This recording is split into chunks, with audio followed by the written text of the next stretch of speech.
별이 빛나는 밤에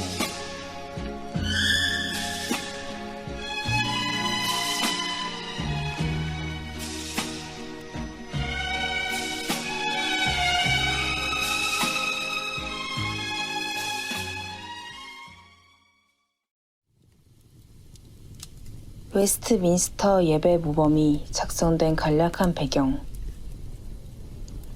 현대의 개신교 교회들의 특징들 가운데 가장 눈에 띄는 것이 바로 예배 형식의 자율성일 것입니다.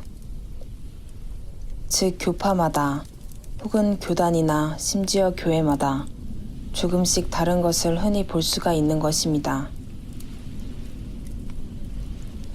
그러나 개신교회들의 그러한 자율성은 이단 천주교나 영국의 성공회의 입장에서 볼 때 상당히 생소하고 부정적인 모습으로 비칠 것입니다.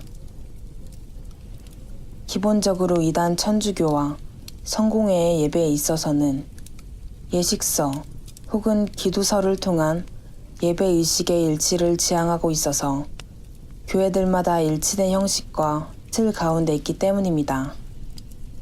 한편 개신교 진영 가운데 장로교회의 경우에는 이단 천주교나 성공회와 같은 통일성을 지향하지 않으면서도 그렇다고 제세례파 계통의 교회들이나 기타 자유파 교회와 같이 정해진 예배 형식이나 틀을 전혀 간과하는 것도 아닌 독특한 특성을 보입니다. 정해진 형식을 고정하여 제시하지 않으면서도 그렇다고 아무런 형식에 묶이지 않으려고 하는 방식이 아닌 독특한 원리적 통일성을 내포하는 것입니다. 그러므로 장로교회에는 예배에 있어서의 독특한 원리적 통일성을 꾀하려는 예배 모범을 교회의 헌법에 포함하고 있습니다. 하지만 안타깝게도 현대의 대부분의 장로교회들 가운데서 교회 헌법뿐 아니라 예배 모범에 관해 바르게 숙지하고 있는 경우를 보기 어려운 것이 현실입니다. 직분을 받을 때에 행해지는 교육 과정에서 잠시 배우게 되는 경우가 있을지라도 실제 교회의 운영과 행정에서 예배 모범과 헌법이 뒷받침되는 경우가 아주 드뭅니다. 그러므로 웨스트민스터 예배 모범과 같은 실제적인 예배의 원칙을 제대로 숙지하지 못하고 있는 경우가 대부분인 것입니다. 따라서 장로교단의 교회들에 있어서도 마치 제세례파나 자유파 교회들의 양상과 같이 회중주의적인 특성을 드러내어 예배의 원리에 있어 교회마다 제각각일 뿐 아니라 장로교회의 교파적인 특성조차도 갖지 않은 모호한 형태로 되어 있는 것을 쉽게 볼 수가 있습니다.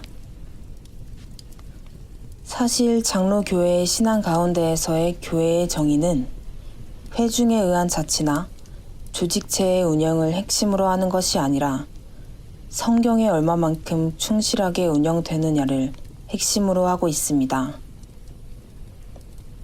즉, 하나님의 택하심을 입은 백성들이 이 세상 가운데서 모인 것이 교회이지만 그런 교회는 항상 하나님의 말씀인 성경을 신앙과 생활의 표준이요 규범으로 하여서 모일 수 있다고 보는 것이 바로 장로교회의 교회관인 것입니다.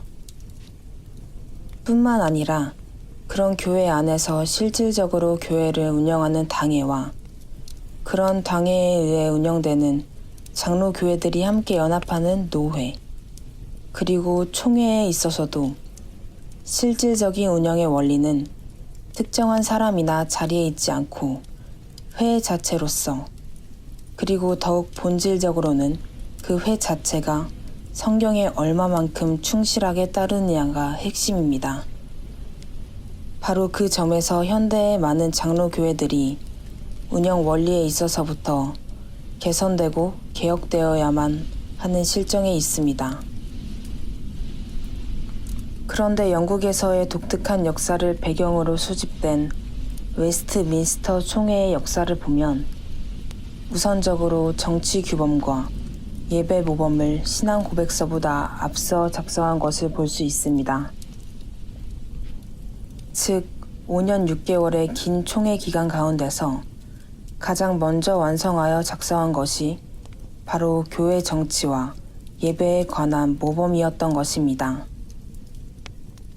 그리고 그처럼 교회 정치와 예배의 모범을 가장 먼저 완결한 배경에는 스코틀랜드의 잉글랜드, 그리고 아일랜드의 신앙, 각각 장로교회와 국교회와 이단 천주교로 나뉘어 있는 세 나라가 하나의 원리에 따른 신앙으로 통일되도록 할 정치적 필요성이 담겨 있었습니다.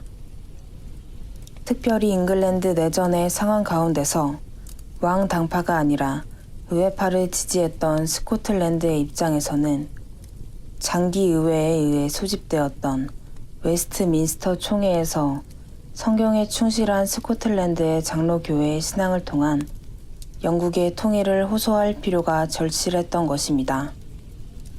무엇보다 웨스트민스터 예배 모범은 단순히 예배에 국한해서만이 아니라 장로교인의 신앙 전반에 걸쳐 장로교회에 성도들의 성화와 관련된 실제적 모범을 제시하고 있다는 점에서 중요한 표준 문서입니다.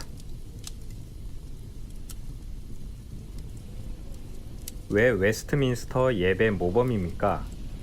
웨스트민스터 예배 모범이 작성된 것은 1645년으로 현대와는 300년이 훨씬 넘는 시대적 간격이 있는 문서입니다. 그러므로 얼핏 생각하기에 너무 고루한 문서가 아닐까 하는 생각을 가질 수도 있을 것입니다. 실제로 그 내용들은 구체적으로 살펴보면 현대의 예배나 생활과는 상당히 동떨어진 듯 보이는 부분들도 발견할 수가 있습니다. 그러나 웨스트민스터 예배 모범이 작성되기 이전까지 주로 중세시대 이단 천주교의 예배 형태였던 미사와 국가교회로서의 성공회의 예배 형태와는 구별되는 웨스트민스터 예배 모범의 예배 형태, 그리고 그러한 예배 모범에 연계되어 있는 신앙의 실천에 있어서의 면면을 하나하나 살펴보면 오히려 우리가 왜 지금도 웨스트민스터 예배 모범의 내용을 살피고 지향해야 하는지를 깨달을 수 있습니다. 따라서 이 글을 통해 간략하게나마 웨스트민스터 예배 모범의 실제적인 가치를 다루어 보고자 합니다. 우선 진화론적이기도 한 현대적 사고 가운데에서는 예배뿐 아니라 모든 신학과 사상들에 있어서 발전적인 양상을 추구합니다. 그러므로 항상 과거보다는 현대에 이를수록 더 나은 발전을 이룬 것이며 현대보다는 다가올 미래가 더욱 나은 발전을 이룰 것이라는 암묵적인 조망을 하게 되는 것입니다. 바로 그러한 조망 가운데서 이루어지는 것이 발전사로서의 역사관입니다. 그러한 역사관 가운데서 볼 때에 지나간 과거의 예배 방식과 신앙은 결코 모범이 아니며 오히려 그러한 방식에서 발전한 현대에 맞는 예배 방식이 새롭게 수립되어야 마땅한 것입니다. 하지만 개신교로서의 개혁된 신앙의 원리 가운데 중심을 이루는 오직 성경의 원리에 따르면 예배뿐만 아니라 신학과 사상 등 모든 영역에서 진정한 개혁은 얼마나 성경에 부합하며 충실하느냐에 따라 판단할 수 있을 뿐 현대성의 문제는 전혀 판단의 근거가 되지 못합니다. 오직 성경에 기록되어 있는 바의 근거에서만 바른 신학과 사상, 그리고 그 가운데서의 예배를 바르게 판가름할 수가 있는 것입니다.